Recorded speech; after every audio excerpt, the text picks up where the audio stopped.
together for each city block. That removes most of the seeks, and the streaming gets faster. But there's a downside too, which is that frequently used data is included in many chunks and therefore is on the hard drive many, many times. Marvel's Spider-Man uses this strategy, and though it works very well for increasing the streaming speed, there's a massive duplication as a result. Some of the objects like mailboxes or news racks are on the hard drive 400 times. What I'm describing here are things that cramp a creative director's style. Either level design gets a little bit boring in places, or the data is duplicated so many times that it no longer fits on the Blu-ray disc. And you end up with hard limits on the player's run speed or driving speed. The player can't go faster than the load speed from the hard drive. And finally, I'm sure many of you have noticed that after a patch download, a PlayStation 4 will sometimes take a long time to install the patch. That's because when just part of a file has been changed, the new data can be downloaded pretty quickly. But before the game boots up, a brand new file has to be constructed that includes the changed portion. Otherwise, every change would add a seek or two. Even so, you can occasionally see this happening on game titles. They start to hitch once they get patched enough. With an SSD, though, no seeks, so no need to make brand new files with the changes incorporated into them, which means no installs as you know them today. There's yet one more benefit, which is that system memory can be used much more efficiently. On PlayStation 4, game data on the hard drive feels very distant and difficult to use. By the time you realize you need a piece of data, it's much too late to go out and load it. So system memory has to contain all of the data that could be used in the next 30 seconds or so of gameplay. That means a lot of the 8 gigabytes of system memory is idle. It's just waiting there to be potentially used. On PlayStation 5, though, the SSD is very close to being like more RAM. Typically, it's fast enough that when you realize you need a piece of data, you can just load it from the SSD and use it. There's no need to have lots of data parked in system memory waiting to potentially be used. A different way of saying that is that most of RAM is working on the game's behalf. This is one of the reasons that 16 gigabytes of GDDR6 feels right for PlayStation 5. The presence of the SSD reduces the need for a massive intergenerational increase in size. So back to the dream of the SSD. Here's the set of targets. Boot the game in a second, no load screens, design freedom, meaning no twisty passages or long corridors, more game on the disk and more game on the SSD, and finally, those patch installs go away. The reality, though, is that the SSD is just one piece of the puzzle. There's a lot of places where bottlenecks can occur in between the SSD and the game code that uses the data. You can see this on PlayStation 4. If I use an SSD with 10 times the speed of a standard hard drive, I probably see only double the loading speed, if that. For PlayStation 5, our goal was not just that the SSD itself be 100 times faster. It was that game loads and streaming would be 100 times faster. So every single potential bottleneck needed to be addressed. And there are a lot of them. Let's look at check-in and what happens when its overhead gets 100 times larger. Conceptually, check-in is a pretty simple process. Data is loaded into system memory from the hard drive or SSD. It's examined, a few values are tweaked to check it in, and then it's moved to its final location. At the SSD speeds we're talking about, that last part, moving the data, meaning copying it from one location to another, takes roughly an entire next-gen CPU core. And that's just the tip of the iceberg. If all the overheads get 100 times larger, that will cripple the frame rate as soon as the player moves, and that massive stream of data starts coming off the SSD. So to solve all of that, we built a lot of custom hardware, namely a custom flash controller and a number of custom units in our main chip. The flash controller in the SSD was designed for smooth and bottleneck-free operation, but also with games in mind. For example, there are 6 levels of priority when reading from the SSD. Priority is very important. You can imagine the player heading into some new location in the world and the game requesting a few gigabytes of textures. And while those textures are being loaded, an enemy is shot and has to speak a few dying words. Having multiple priority levels lets the audio for those dying words get loaded immediately. On one side, that flash controller connects to the actual flash dies that supply the storage. To reach our bandwidth target of 5 gigabytes a second, we ended up with a 12-channel interface. 8 channels wouldn't be enough. The resulting bandwidth we've achieved is actually 5.5 gigabytes a second. With a 12-channel interface, the most natural size that emerges for an SSD is 825 gigabytes. The key question for us was, is that enough? I mean, it's tempting to add more, but flash certainly doesn't come cheap, and we have a responsibility to our gaming audience to be cost-effective with regards to what we put in the console. Ultimately, we resolved this question by looking at the play patterns of a broad range of gamers. We examined the specific games that they were playing over the course of a weekend or a week or a month, and whether that set of games would fit properly on the SSD. We were able to establish that the friction caused by reinstalls or re-downloads would be quite low, and so we locked in on that 825 gigabyte size, while also preparing multiple strategies so that those who want more storage can add it. I'll go through the details in a moment. Back to the flash controller. On the other side, it connects to our main custom chip via 4 lanes of Gen 4 PCIe. And inside the main custom chip is a pretty hefty unit dedicated to I/O. Before we talk about what that does, let's talk compression for a moment. PlayStation 4 used zlib as its compression format. We decided to use it again on PlayStation 5, but on my 2017 tour of developers, I learned about a new format called Kraken from Rad Game Tools. It's like zlib's smarter cousin. Simple, similar types of algorithms, but about 10% better compression, which is pretty big. That means 10% more game on the UHD Blu-ray disc or on the SSD.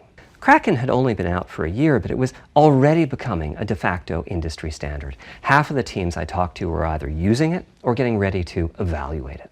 So we hustled and built a custom decompressor into the I/O unit, one capable of handling over 5 gigabytes of Kraken format input data a second.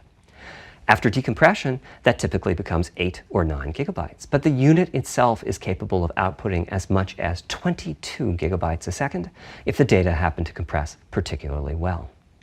By the way, in terms of performance, that custom decompressor equates to 9 of our Zen 2 cores. That's what it would take to decompress the Kraken stream with a conventional CPU. There's a lot more in the custom I/O unit, including a dedicated DMA controller. The game can direct exactly where it wants to send the data coming off of the SSD. This equates to another Zen 2 core or 2 in terms of its copy performance. Its primary purpose is to remove check-in as a bottleneck. There's 2 dedicated I/O coprocessors and a large RAM pool. These aren't Zen 2 cores. They're there principally to direct the variety of custom hardware around them. One of the coprocessors is dedicated to SSD I/O. This lets us bypass traditional file I/O and its bottlenecks when reading from the SSD. The other is responsible for memory mapping, which I know doesn't sound like anything related to the SSD, but a lot of developers map and remap memory as part of file I/O, and this too can become a bottleneck. There are coherency engines to assist the coprocessors. Coherency comes up a lot in places. Probably the biggest coherency issue is stale data in the GPU caches. Flushing all of the GPU caches whenever the SSD is read is an unattractive option. It could really hurt the GPU performance. So we've implemented a gentler way of doing things, where the coherency engines inform the GPU of the overwritten address ranges, and custom scrubbers in several dozen GPU caches do pinpoint evictions of just those address ranges. The best thing is, as a game developer, when you read from the SSD, you don't need to know any of this. You don't even need to know that your data is compressed. You just indicate what data you'd like to read from your original uncompressed file and where you'd like to put it, and the whole process of loading it happens invisibly to you and at very high speed. Back to the dream. Thanks to all of that surrounding hardware, our 5.5 gigabytes a second really should translate into something like 100 times faster I/O than PS4 and allow the dream of no load screens and super fast streaming to become a reality. Having said that, expandability of our SSD is going to be quite important. Flash is costly, and you may very well want to add storage to whatever we put in the console. Now, the kind of storage you need depends on how you're going to use it. If you have an extensive PlayStation 4 library and you'd like to take advantage of backwards compatibility to play those games on PlayStation 5, then a large external hard drive is ideal. You can leave your games on the hard drive and play them directly from there, thus saving the pricier SSD storage for your PlayStation 5 titles, or you can copy your active PlayStation 4 titles to the SSD. If your purpose in adding more storage is to play PlayStation 5 titles, though, ideally you would add to your SSD storage. We will be supporting certain M2 SSDs. These are internal drives that you can get on the open market and install in a bay in the PlayStation 5. As for which ones we support and when, I'll get to that in a moment. They connect through the custom I/O unit just like our SSD does, so they can take full advantage of the decompression, I/O coprocessors, and all the other features I was talking about. Here's the catch, though.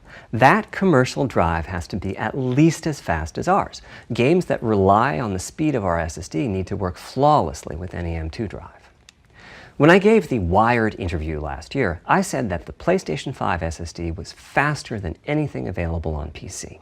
At the time, commercial M2 drives used PCIe 3.0, and 4 lanes of that cap out at 3.5 gigabytes a second.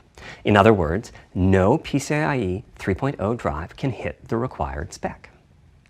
M2 drives with PCIe 4.0 are now out in the market.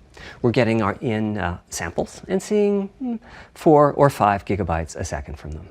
By year's end, I expect there will be drives that saturate 4.0 and support 7 gigabytes a second. Having said that, we are comparing apples and oranges, though, because that commercial M2 drive will have its own architecture, its own flash controller, and so on. For example, the NVMe specification lays out a priority scheme for requests that the M2 drives can use. And that scheme is pretty nice, but it only has 2 true priority levels. Our drive supports 6. We can hook up a drive with only 2 priority levels, definitely, but our custom I/O unit has to arbitrate the extra priorities rather than the M2 drive's flash controller. And so the M2 drive needs a little extra speed to take care of issues arising from the different approach. That commercial drive also needs to physically fit inside of the bay we created in PlayStation 5 for M2 drives.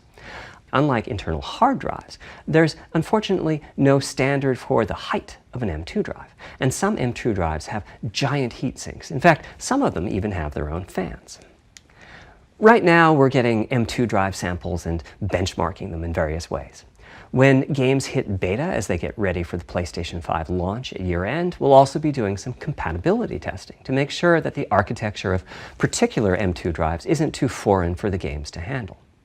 Once we've done that compatibility testing, we should be able to start letting you know which drives will physically fit and which drive samples have benchmarked appropriately high in our testing. It would be great if that happened by launch, but it's likely to be a bit past it, so please hold off on getting that M2 drive until you hear from us. Okay, back to our principles. Balancing evolution and revolution is the second of them. This was definitely a recurring theme with the GPU. We need new GPU features and capabilities. If we only have more performance, it's not really a new generation of console. Of course, many of these capabilities result in more performance. That's part of why a PlayStation 5 teraflop is more powerful than a PlayStation 4 teraflop. But we aren't just looking for the performance. We also need the ability to do something with the GPU that could not have been done before. And we need higher performance per watt. Every time we double the performance of some GPU component, we don't want to find out we've doubled the power consumed and the heat produced. But at the same time, we have to make sure the GPU can run PS4 games, and we have to ensure that the architecture is easy for the developers to adopt. Now, backwards compatibility was handled masterfully by AMD. They treated it as a key need throughout the design process. As our solution to adding new features without blindsiding developers, we made sure that if there were new significant features, it would be optional to use them. The GPU supports ray tracing, but you don't have to use ray tracing to make your game. The GPU supports primitive shaders, but you can release your first game on PlayStation 5 without making any use of them. Before I get into the capabilities of the GPU, I'd like to make clear 2 points that can be quite confusing. First, we have a custom AMD GPU based on their RDNA 2 technology. What does that mean?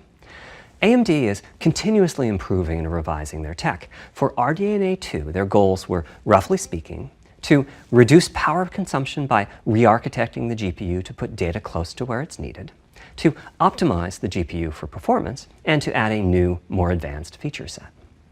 But that feature set is malleable, which is to say that we have our own needs for PlayStation, and that can factor into what the AMD roadmap becomes. So collaboration is born. If we bring concepts to AMD that are felt to be widely useful, then they can be adopted into RDNA 2 and used broadly, including in PC GPUs. If the ideas are sufficiently specific to what we're trying to accomplish, like the GPU cache scrubbers I was talking about, then they end up being just for us. If you see a similar discrete GPU available as a PC card at roughly the same time as we release our console, that means our collaboration with AMD succeeded in producing technology useful in both worlds. It doesn't mean that we as Sony simply incorporated the PC part into our console. This continuous improvement in AMD technology means it's dangerous to rely on teraflops as an absolute indicator of performance, and CU count should be avoided as well.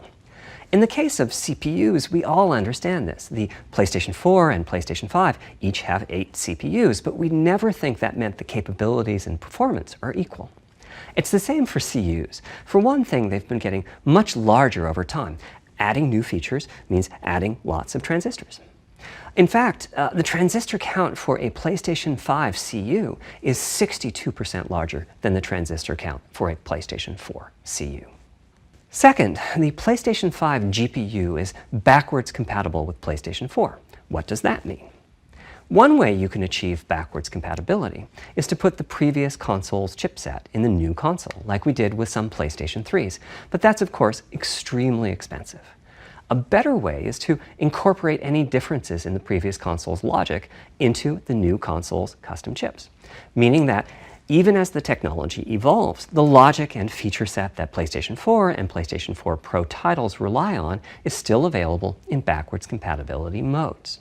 One advantage of this strategy is that once backwards compatibility is in the console, it's in. It's not as if a cost down will remove backwards compatibility like it did on PlayStation 3. Achieving this unification of functionality took years of efforts by AMD, as any roadmap advancement creates a potential divergence in logic. Running PS4 and PS4 titles at boosted frequencies has also added complexity. The boost is truly massive this time around, and some game code just can't handle it. Testing has to be done on a title-by-title basis. Results are excellent, though. We recently took a look at the top 100 PlayStation 4 titles as ranked by playtime, and we're expecting almost all of them to be playable at launch on PlayStation 5. With regards to new features, as I said, our strategy was to try to break new ground, but at the same time not to require use of the new GPU capabilities. For more than a decade, GPUs have imposed a restriction on game engines. Software handles vertex processing, but for the most part, dedicated hardware is responsible for the triangles and other geometry that the vertices form. That means it's not possible to do even basic optimizations, such as aborting processing of a vertex if all geometry that uses it is off-screen. PlayStation 5 has a new unit called the Geometry Engine, which brings handling of triangles and other primitives under full programmatic control. As a game developer, you're free to ignore its existence and use the PlayStation 5 GPU as if it were no more capable than the PS4 GPU, or you can use this new intelligence in various ways. Simple usage could be performance optimization, such as removing back-faced or off-screen vertices and triangles. More complex usage involves something called primitive shaders, which allow the game to synthesize geometry on the fly as it's being rendered. It's a brand new capability.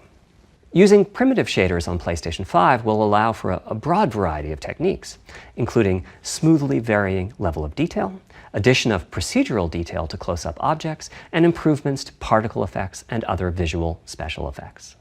Another major new feature of our custom RDNA 2-based GPU is ray tracing, using the same strategy as AMD's upcoming PC GPUs.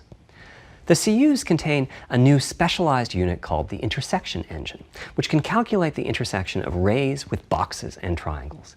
To use the intersection engine, first you build what is called an acceleration structure. It's data in RAM that contains all of your geometry.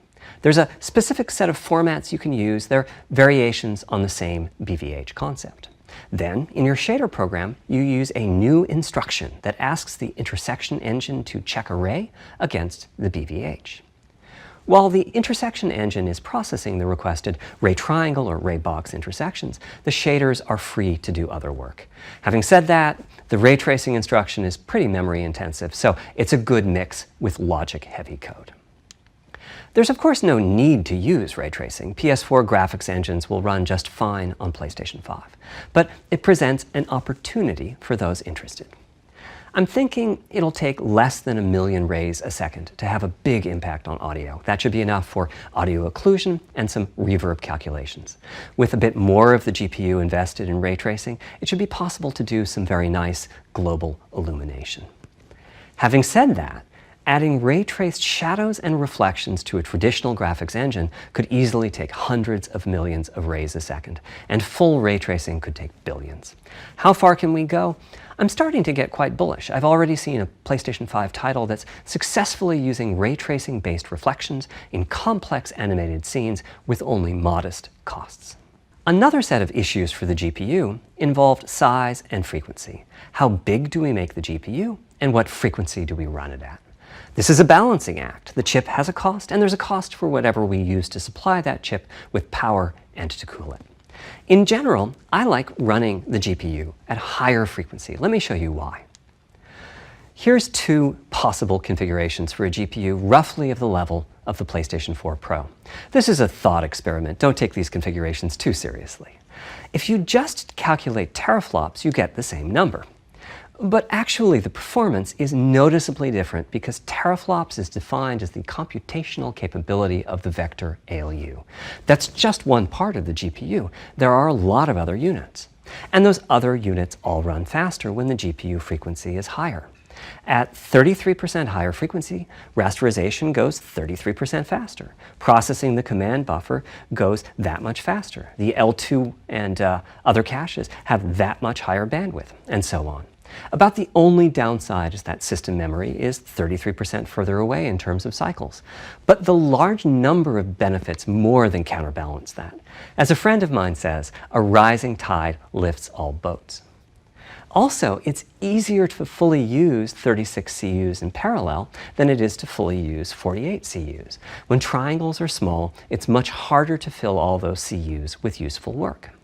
So there's a lot to be said for faster, assuming you can handle the resulting power and heat issues, which frankly, we haven't always done the best job at. Part of the reason for that is, historically, our process for setting CPU and GPU frequencies has relied on some heavy-duty guesswork with regards to how much electrical power games will consume and how much heat will be produced as a result inside of the console. Power consumption varies a lot from game to game. When I play God of War on my PS4 Pro, I know the power consumption is high just by the fan noise. But power isn't simply about engine quality. It's about the minutiae of what's being displayed and how. It's counterintuitive, but processing dense geometry typically consumes less power than processing simple geometry, which is, I suspect, why Horizon's map screen, with its low triangle count, makes my PS4 Pro heat up so much. Our process on previous consoles has been to try to guess what the maximum power consumption during the entire console lifetime might be, which is to say, the worst-case scene in the worst-case game, and prepare a cooling solution that we think will be quiet at that power level. If we get it right, fan noise is minimal. If we get it wrong, the console will be quite loud for the higher power games, and there's even a chance that it might overheat and shut down if we misestimate power too badly. PlayStation 5 is especially challenging because the CPU supports 256-bit native instructions that consume a lot of power. These are great here and there, but presumably only minimally used. Or are they? If we plan for major 256-bit instruction usage, we need to set the CPU clock substantially lower or noticeably increase the size of the power supply and fan. So, after much discussion, we decided to go with a very different direction on PlayStation 5. We built a GPU with 36 CUs. Mind you, RDNA2 CUs are large. Each has 62% more transistors than the CUs we were using on PlayStation 4. So if we compare transistor counts, 36 RDNA2 CUs equates to roughly 58 PlayStation 4 CUs. It is a fairly sizable GPU. Then we went with a variable frequency strategy for PlayStation 5, which is to say we continuously run the GPU and CPU in boost mode. We supply a generous amount of electrical power and then increase the frequency of GPU and CPU until they reach the capabilities of the system's cooling solution. It's a completely different paradigm. Rather than running at constant frequency and letting power vary based on the workload, we run at essentially constant power and let the frequency vary based on the workload. We then tackled the engineering challenge of a cost-effective and high-performance cooling solution designed for that specific power level. In some ways, it becomes a simpler problem because there are no more unknowns. There's no need to guess what power consumption the worst-case game might have. As for the details of the cooling solution, we're saving them for our teardown. I think you'll be quite happy with what the engineering team came up with.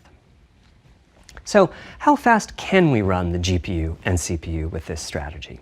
The simplest approach would be to look at the actual temperature of the silicon die and throttle the frequency on that basis. But that won't work. It fails to create a consistent PlayStation 5 experience. It wouldn't do to run a console slower simply because it was in a hot room.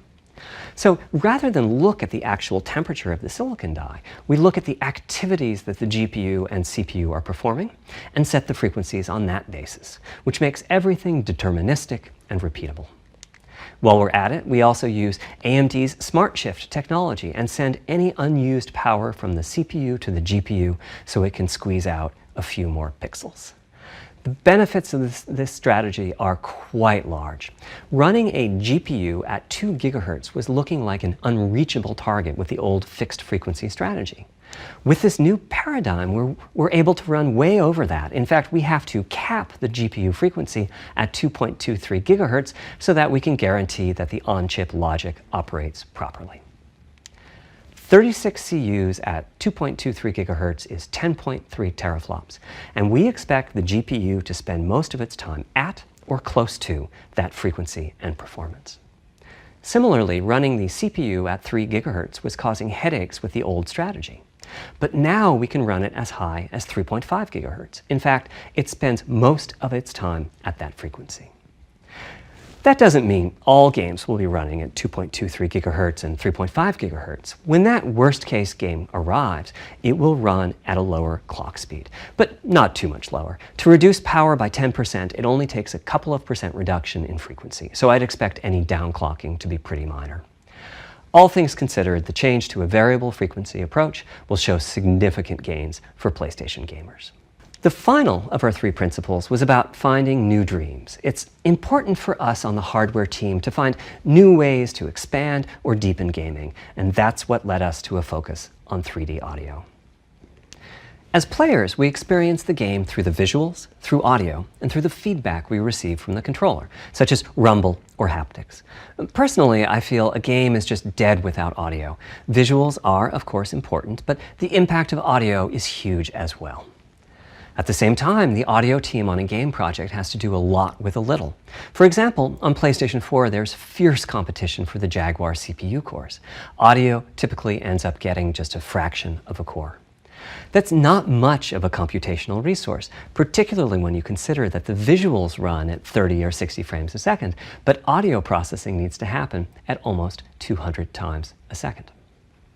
So, it's been tough going making forward progress on audio with PlayStation 4, particularly when PlayStation 3 was such a beast when it came to audio.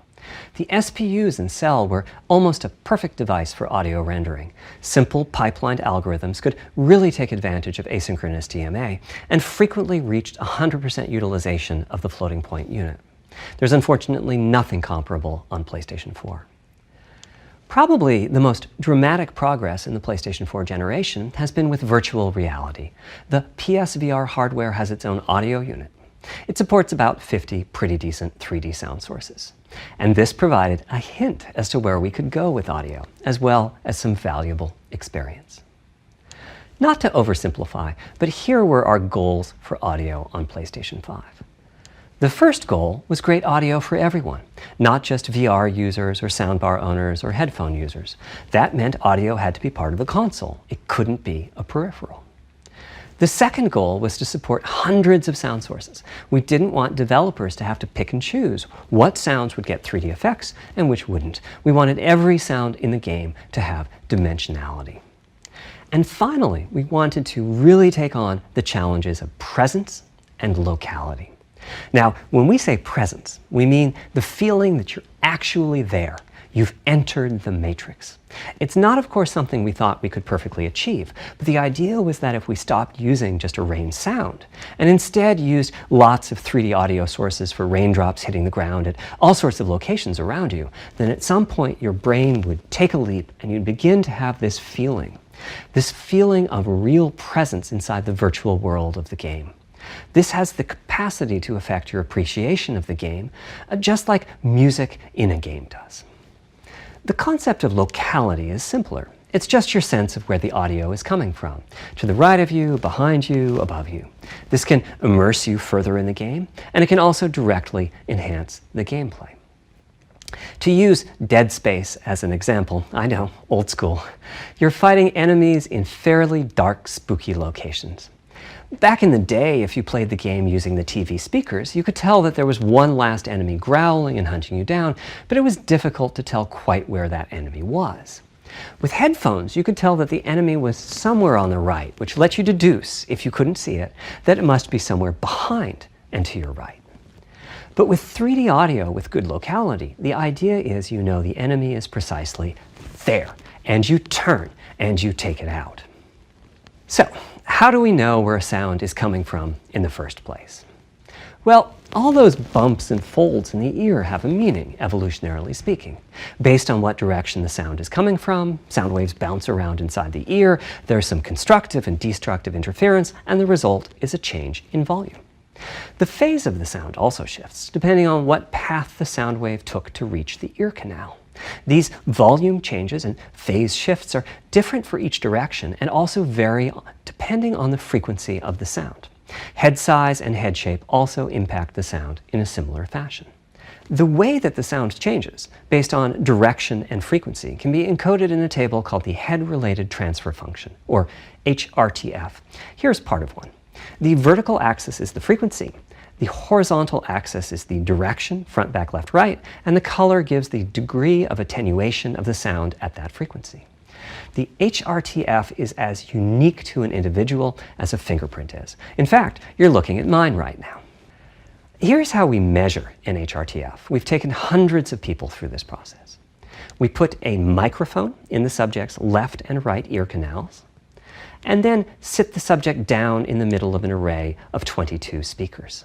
We then play an audio sweep from each speaker as we rotate the subject. In the course of 10 or 20 minutes, we're able to sample the HRTF at over 1,000 locations.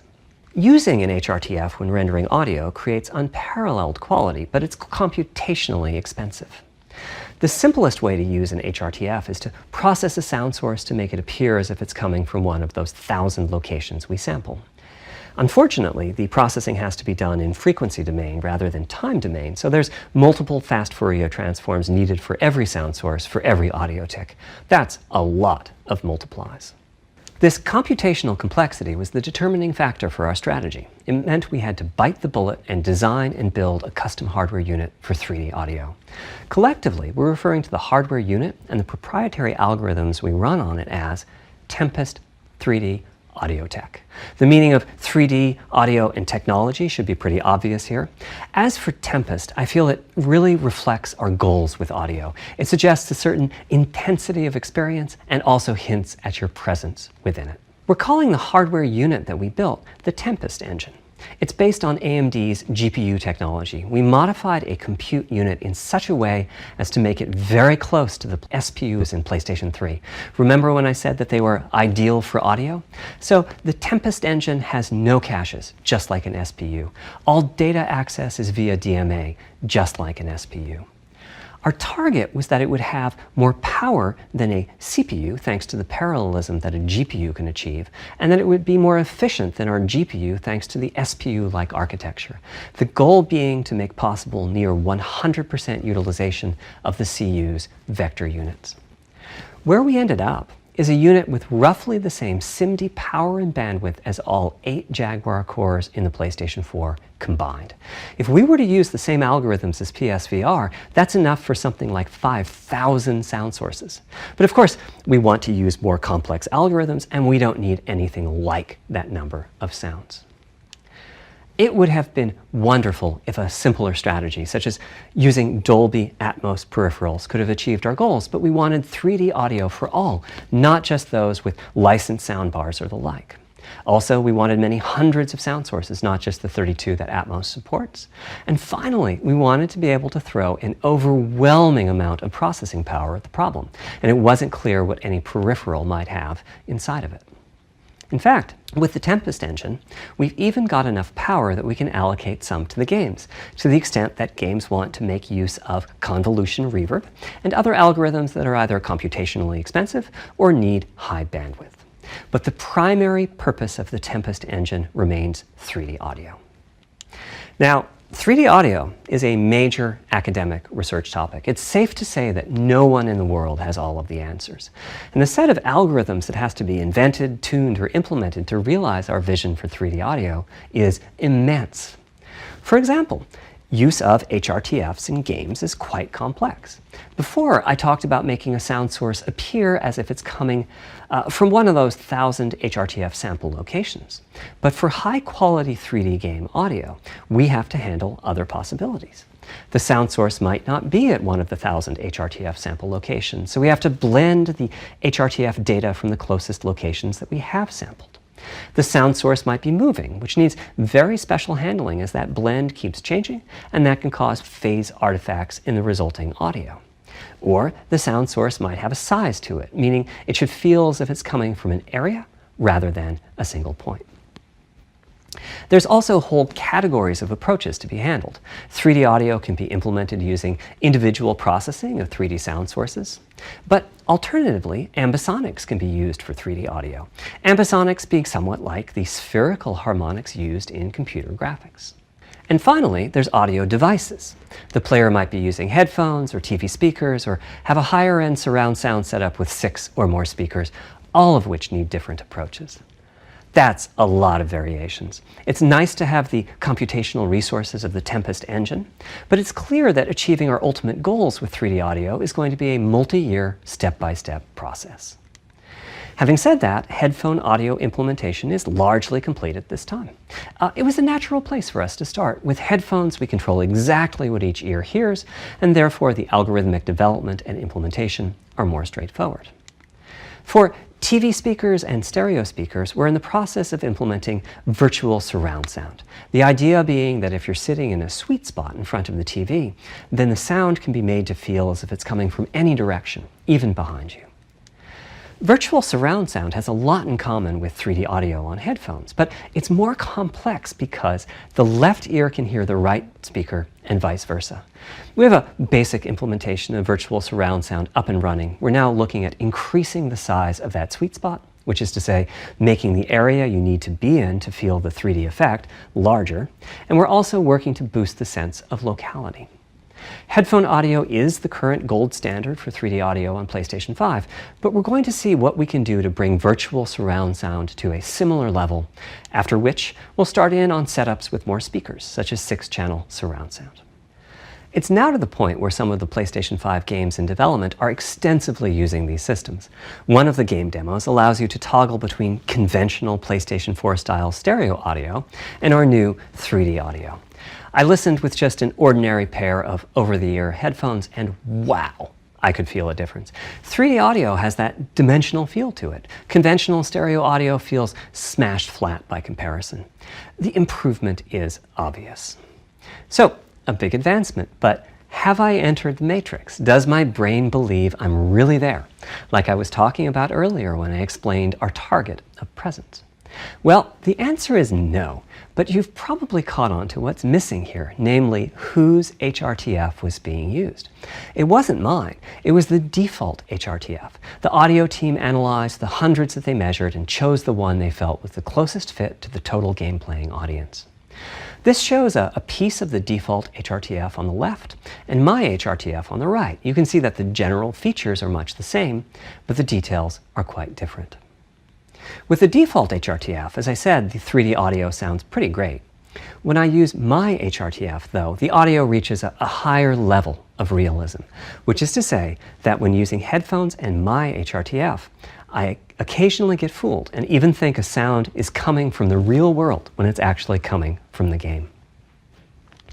A corollary to this is that there are a few people whose HRTFs are sufficiently far from the default HRTF, that's the red dot here, that they can toggle between PS4 style and PS5 style audio and not sense much difference. I've had a few people describe the PlayStation 5's 3D audio as sounding like a bit better stereo audio. Presumably they're the ones at the very edges of this diagram.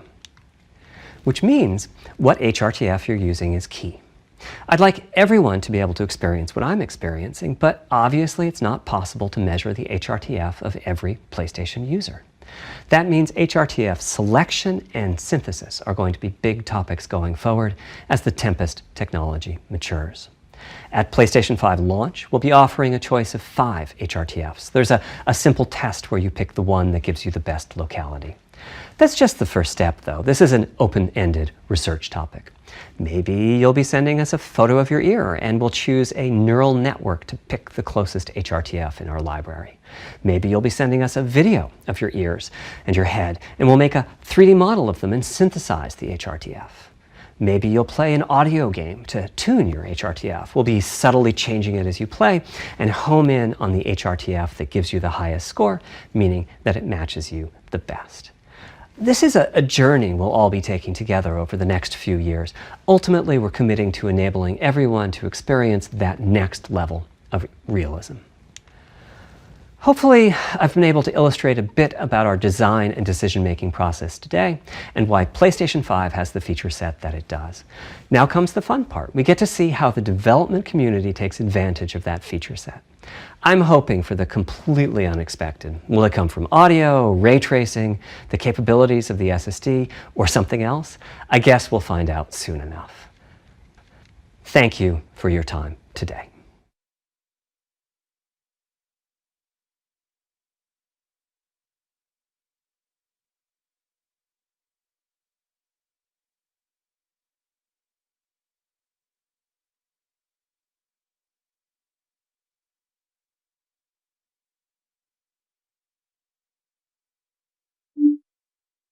This is the 2020 Chevy Corvette, and it is quite simply the hottest car of the year.